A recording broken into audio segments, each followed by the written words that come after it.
Assalamualaikum warahmatullahi wabarakatuh. Bismillahirrahmanirrahim. Wassalatu wassalamu ala asrafil anbiya wal mursalin Sayyidina Muhammad wa ala alihi wa sahbihi ajma'in. Asyhadu an la ilaha illallah wa asyhadu anna Muhammadar Rasulullah ya nabi abada. Marilah kita mengucapkan syukur kepada Allah Subhanahu wa taala yang telah memberikan kita berbagai macam nikmatnya dalam kehidupan kita ini, di antaranya nikmat iman dan nikmat Islam. Selanjutnya marilah kita mengucapkan salawat dan salam kepada Nabi Muhammad sallallahu alaihi wasallam. Allahumma shalli ala sayyidina Muhammad wa ala ali sayyidina Muhammad, dan semoga nanti di yaumil akhir kita mendapat syafaat dari beliau. Amin amin ya rabbal alamin. Ya, dalam kesempatan ini saya Wahyu Aprizal, guru PPKN Man 2 Mataram, akan menyampaikan materi tentang substansi hak dan kewajiban asasi manusia dalam Pancasila. Adapun tujuan pembelajaran dari materi ini yaitu setelah melaksanakan kegiatan pembelajaran, peserta didik diharapkan dapat menganalisis hak dan kewajiban asasi manusia dalam nilai dasar Pancasila. Kemudian yang kedua, menganalisis hak dan kewajiban asasi manusia dalam nilai instrumental Pancasila. Kemudian yang ketiga, menganalisis hak dan kewajiban asasi manusia dalam nilai praksis sila-sila Pancasila. Kemudian, adapun substansi hak dan kewajiban asasi manusia dalam Pancasila. Salah satu karakteristik hak dan kewajiban asasi manusia adalah bersifat universal. Oleh karena itu, setiap negara wajib menegakkan hak asasi manusia. Namun dalam hal ini, karakteristik penegakan hak asasi manusia di setiap negara berbeda-beda antara negara satu dengan negara yang lainnya. Demikian juga di Indonesia, ya, di Indonesia menerapkan ideologi Pancasila yang tentunya berbeda dengan ideologi di negara-negara yang lain. Dalam hal ini, Pancasila sebagai sebuah ideologi sangat menghormati hak asasi manusia setiap warga negara maupun bukan warga negara Indonesia. Pancasila menjamin hak asasi manusia melalui nilai-nilai yang terkandung di dalamnya. Nilai-nilai Pancasila dapat dikategorikan menjadi tiga, yaitu pertama, nilai dasar atau nilai ideal, yang kedua, nilai instrumental, dan yang ketiga, nilai praksis. Nah, yang pertama kita akan membahas tentang nilai dasar Pancasila. Nilai dasar Pancasila merupakan hakikat, makna, atau esensi yang terkandung dalam Pancasila itu sendiri. Kemudian, nilai dasar ini bersifat universal karena merupakan sesuatu yang dianggap sebagai evident truth atau sebuah kebenaran yang hakiki yang disetujui oleh semua orang atau semua warga negara Indonesia. Nilai dasar ini berkaitan dengan hakikat kelima sila Pancasila, yaitu nilai ketuhanan yang Maha Esa, nilai kemanusiaan yang adil dan beradab, nilai persatuan Indonesia, nilai kerakyatan yang dipimpin oleh hikmat kebijaksanaan dalam permusyawaratan perwakilan, dan nilai keadilan sosial bagi seluruh rakyat Indonesia. Nah, substansi hak dan kewajiban asasi manusia dalam Pancasila, yang pertama di sini sila ketuhanan yang Maha Esa, dalam hal ini menjamin hak kemerdekaan untuk memeluk agama dan melaksanakan ibadah, dan kewajiban untuk menghormati perbedaan agama yang ada di Indonesia. Selanjutnya, sila kemanusiaan yang adil dan beradab. Dalam hal ini menempatkan hak setiap warga negara pada kedudukan yang sama dalam hukum, serta memiliki kewajiban dan hak-hak yang sama untuk mendapat jaminan dan perlindungan hukum. Kemudian sila persatuan Indonesia dalam hal ini mengamanatkan adanya unsur pemersatu di antara warga negara dengan semangat gotong royong, saling membantu, saling menghormati, rela berkorban, dan menempatkan kepentingan bangsa dan negara di atas kepentingan pribadi atau golongan. Kemudian sila kerakyatan yang dipimpin oleh hikmat kebijaksanaan dalam permusyawaratan perwakilan. Dalam hal ini mengamanatkan bahwa kita harus menghargai hak-hak setiap warga negara untuk bermusyawarah mufakat yang dilakukan tanpa adanya tekanan, paksaan, ataupun intervensi yang membelenggu hak-hak partisipasi masyarakat. Kemudian sila keadilan sosial bagi seluruh rakyat Indonesia dalam hal ini mengakui hak milik perorangan, dan hak milik perorangan tersebut dilindungi pemanfaatannya oleh negara, serta negara memberikan kesempatan sebesar-besarnya kepada masyarakat. Selanjutnya, hak dan kewajiban asasi manusia dalam nilai instrumental Pancasila. Nilai instrumental merupakan penjabaran dari nilai-nilai dasar Pancasila. Nilai instrumental sifatnya lebih khusus dibandingkan dengan nilai dasar.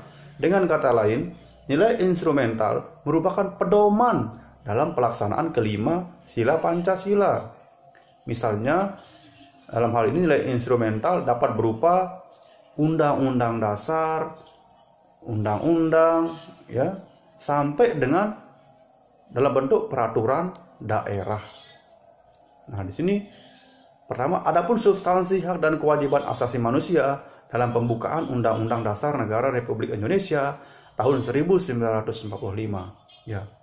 Sebagai sebuah konstitusi, Undang-Undang Dasar Negara tahun 1945 dalam hal ini sangat menjamin adanya kemerdekaan terhadap hak asasi manusia, atau sangat menjamin HAM, keberadaan HAM yang tertuang dalam alinea-alinea dari pembukaan. Misalnya dalam hal ini, alinea pertama menyatakan bahwa kemerdekaan adalah hak segala bangsa. Kemudian pada alinea kedua menggambarkan hak asasi manusia di bidang politik. Kemudian pada alinea ketiga menggambarkan pengakuan atas kemerdekaan sebagai bagian dari hak asasi manusia yang merupakan anugerah Tuhan Yang Maha Esa. Kemudian pada alinea keempat menjelaskan bahwa Pancasila merupakan fundamental moral negara. Nah, adapun peraturan perundang-undangan yang menjamin hak asasi manusia, yang pertama, Undang-Undang Dasar Negara tahun 1945 pasal 28 yang mengatur tentang kemerdekaan berserikat dan berkumpul. Kemudian Undang-Undang Dasar Negara Republik Indonesia tahun 1945 pasal 28A sampai pasal 28J yang secara khusus mengatur tentang hak asasi manusia. Kemudian Undang-Undang Dasar Negara Republik Indonesia tahun 1945 pasal 2 yang menjamin kemerdekaan warga negara untuk memeluk dan beribadah menurut agama dan kepercayaannya itu. Kemudian Undang-Undang Dasar Negara tahun 1945 pasal 30 ayat 1 yang menegaskan bahwa setiap warga negara memiliki hak sekaligus memiliki kewajiban dalam pertahanan dan keamanan negara. Kemudian ketetapan MPR nomor 17 garing MPR garing 1998 tentang hak asasi manusia, dan di dalam tab MPR tersebut terdapat piagam HAM Indonesia. Kemudian Undang-Undang Republik Indonesia nomor 39 tahun 1999.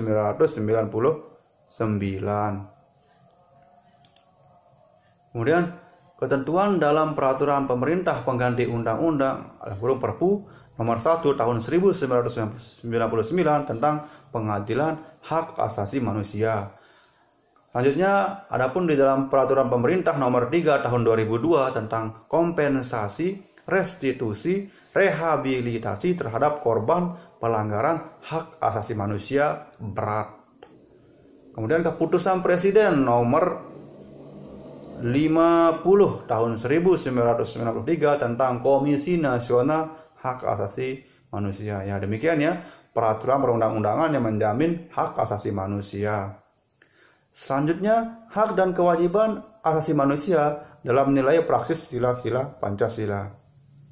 Nilai praksis di sini merupakan realisasi nilai-nilai instrumental Pancasila yang berupa suatu pengalaman dalam kehidupan sehari-hari.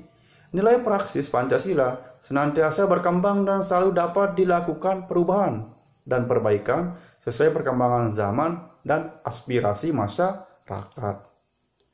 Hak asasi manusia dalam nilai praksis Pancasila dapat terwujud apabila nilai-nilai dasar dan instrumental Pancasila itu sendiri dapat dilaksanakan dalam kehidupan sehari-hari oleh seluruh warga negara Indonesia.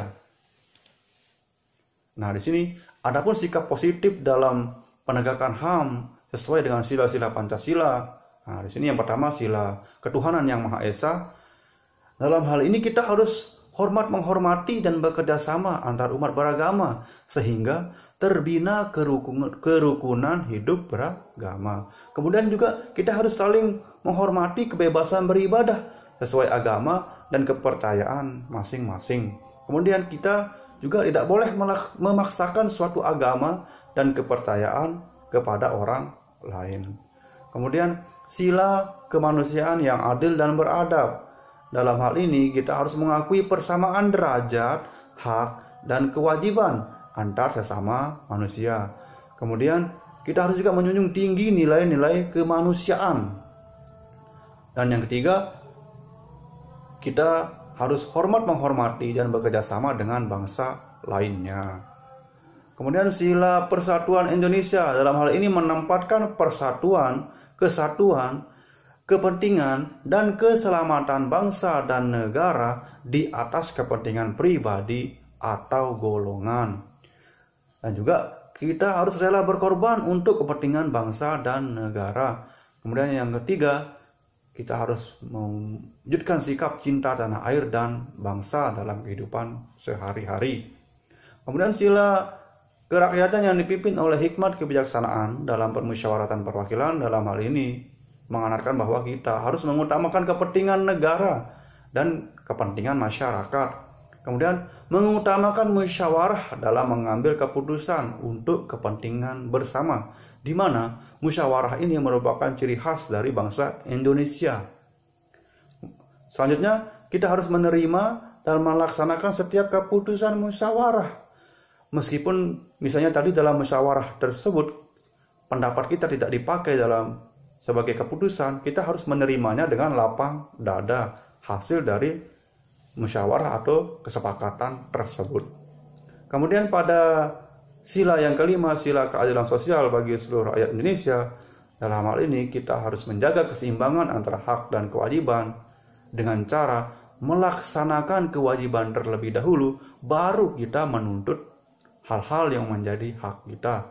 Kemudian kita harus menghormati juga hak-hak yang dimiliki oleh orang lain. Dan terakhir, kita harus suka memberi pertolongan kepada orang lain, karena sesungguhnya manusia yang paling baik adalah manusia yang paling banyak bermanfaat bagi orang lain. Ya, demikian ya penyampaian materi dari saya. Kurang lebihnya saya mohon maaf. Wabillahi taufik wa hidayah. Wassalamualaikum warahmatullahi wabarakatuh.